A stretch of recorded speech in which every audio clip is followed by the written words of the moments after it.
Hey everyone, I'm Hannah and today I'm here with my friend Eva, who is a fellow sex educator here on YouTube. That's true. Yeah. That's me. That is you. And also Harry Potter nerd. Yes. Yes. Yeah. Yes. Seemed more sure about that than sex education. Do I do sex education? Maybe. Do I love Harry Potter? Yes. Exactly. So we're combining the two because Eva, if you couldn't tell from accent, is from Canada. Yep. Not the USA. From Toronto. Toronto. Not Toronto. No. That's what I would say. But you run these sex workshops, which is called... How to Fuck Like a Hufflepuff.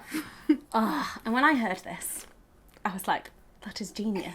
That is genius. But it's basically about like how to have kind, compassionate, casual sex. Yeah. Yeah. Which is all what Hufflepuffs are all about. And so I thought we could expand on this and just be like, what are the 4 different Hogwarts houses like when it comes to sex, dating, relationships? What does sex education in a school for witchcraft and wizardry look like?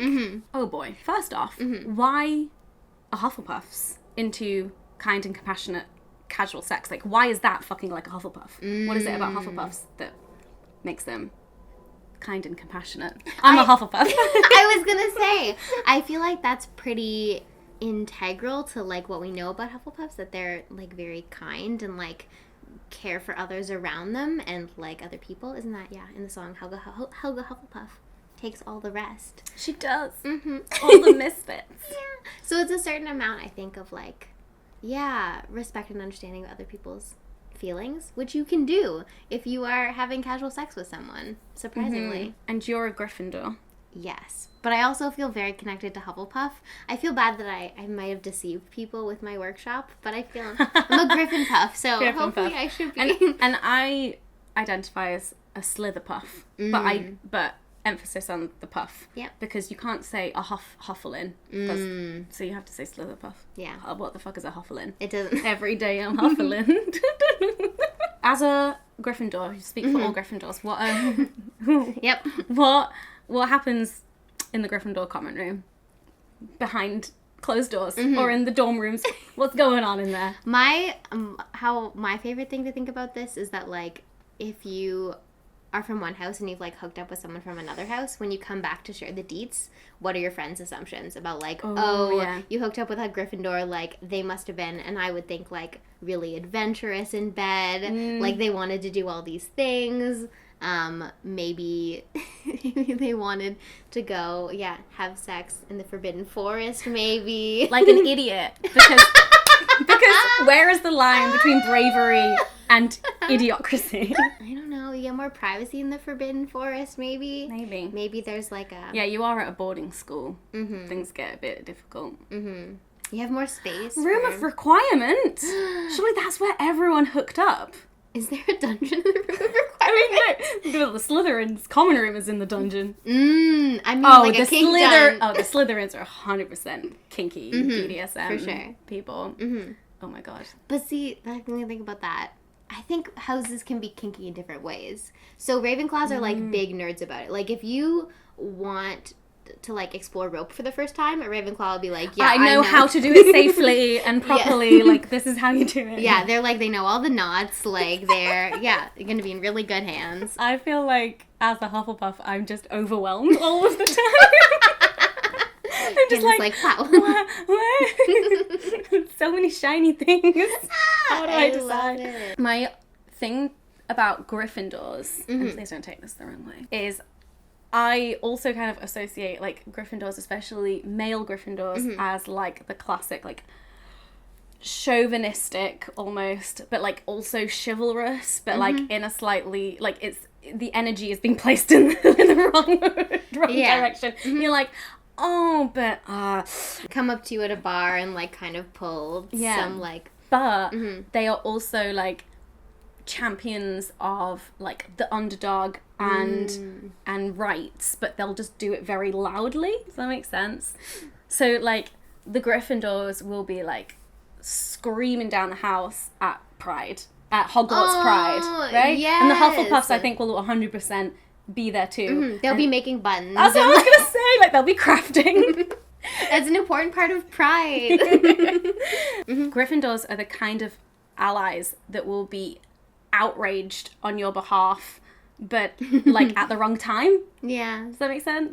Sometimes they're like, this isn't injustice! And you're like, but does it need to be injustice, like, right now? Yeah. They're a person that, when you come out to them, they just, like, start clapping in, like, a restaurant, and you're like, no.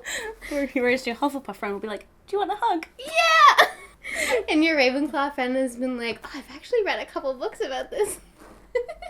Yes. And your Slytherin friend sorry, Slytherin friend is like, I know this hot guy, I can hook you up oh, with. yes! Yeah, that is 100% it. Oh my god, I love it. I'm trying to think, like, what else Slytherins are like, because I kind of feel like Slytherins get a bad rap. Hufflepuff on the streets, Slytherin in the sheets. Yeah. Hey. Yeah. That's how I identify. Exactly. But what does it mean? What does it mean to be a Slytherin in the sheets? Besides being, like, a fuck person. I reckon Slytherins are more likely to be concerned with how your relationship is portrayed on social media.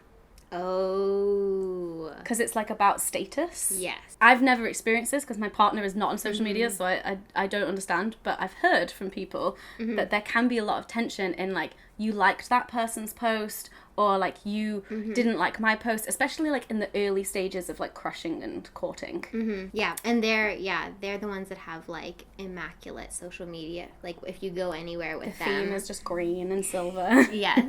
If you go anywhere with them, they're like, we need to take a photo, like, for... Yeah. But I feel like Slytherins have got to be good in bed. I'm trying to think, like, why, though? Like, I have a gut instinct that this is true, but... I feel like the kind of people that I've, like, been attracted to and stuff, very much, like, drawn to Slytherins. But why, Hannah?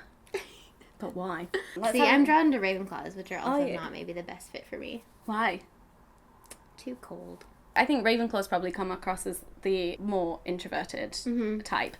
But, oh my god, actually, now that I think about it, I have definitely, like, fallen for that type, like, over and over again, of, like, the more, like, creative, tortured soul who's, like, really smart, but not emotionally available. No! Why are we reading ourselves like this? But that is a Ravenclaw. Yeah. The less emotionally developed Ravenclaws. Obviously, there are lots of Ravenclaws out there who are lovely and make great partners.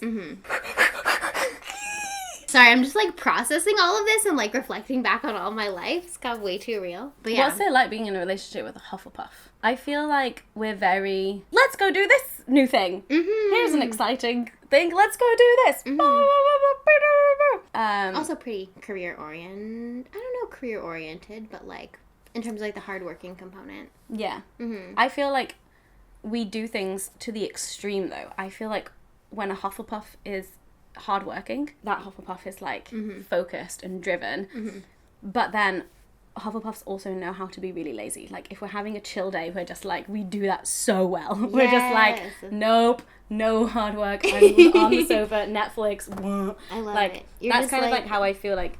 There's no in between, though. I think it's just like, I feel like maybe that's how we do relationships as well. I'm now completely analysing myself as a Hufflepuff. But the fact that, like, I was single and I was, like, casually dating, casually having sex, and I was doing that. And then when I'm in a relationship, I'm like, I am doing the relationship. Yep. I don't know. That's interesting that, like, extremes as, like, a part of the Hufflepuff. Maybe. Any other Hufflepuffs out there, let me know if you also feel like you bounce from, like, one to another. What are Hufflepuffs like in bed? This is a thing. I don't know.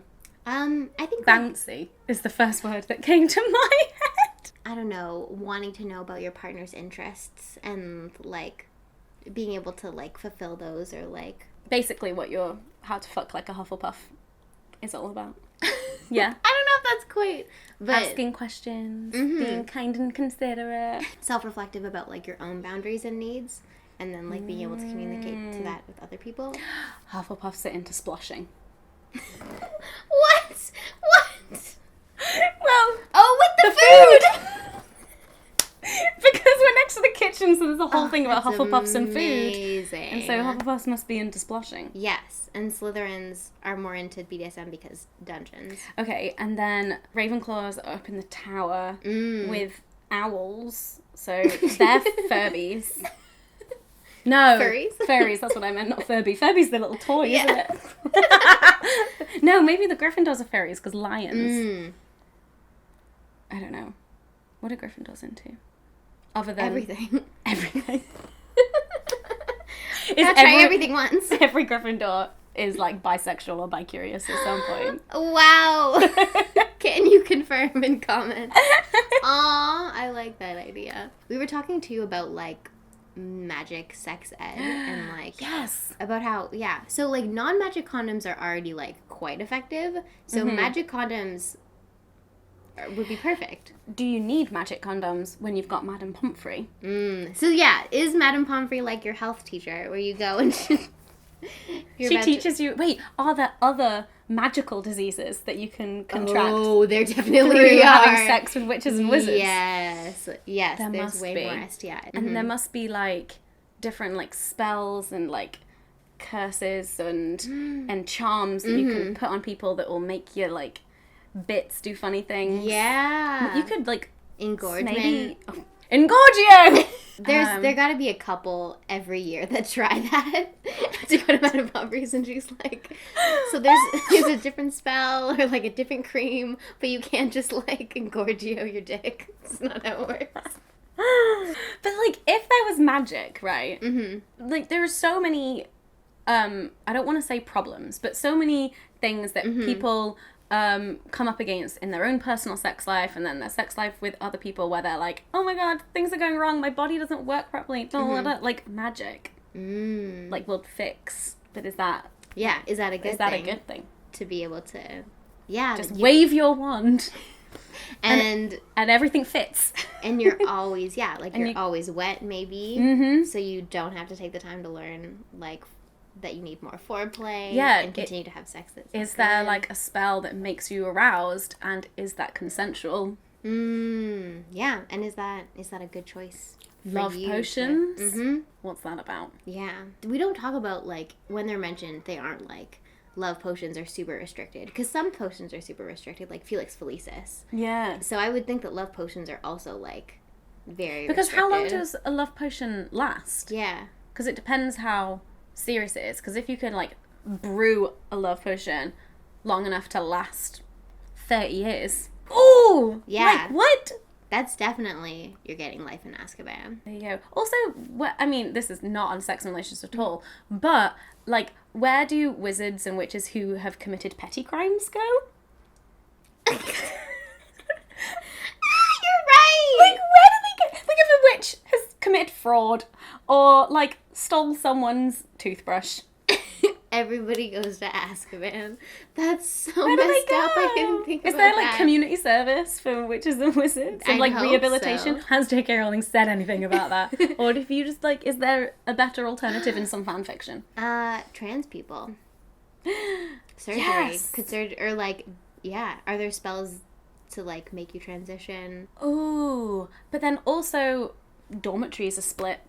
Fuck. Female, male dorms. So culture, in terms of culture and like Hogwarts, it's still pretty cis-normative. Yeah. Only in terms of the dorms. Maybe in the uniform as well, because obviously like the girls have skirts. The Quidditch team though is mixed.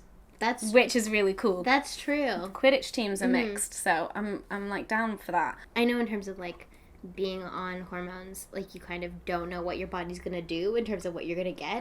So if you could actually be like, I want to lower my voice by just this amount. Like, I want this amount of facial hair, and like magically that could I would just, like this amount of hips and this, but then like gender dysphoria aside, yeah, exactly. Like you could change anything about your body and the way that you looked and like your breast size and your facial features. That's really tricky.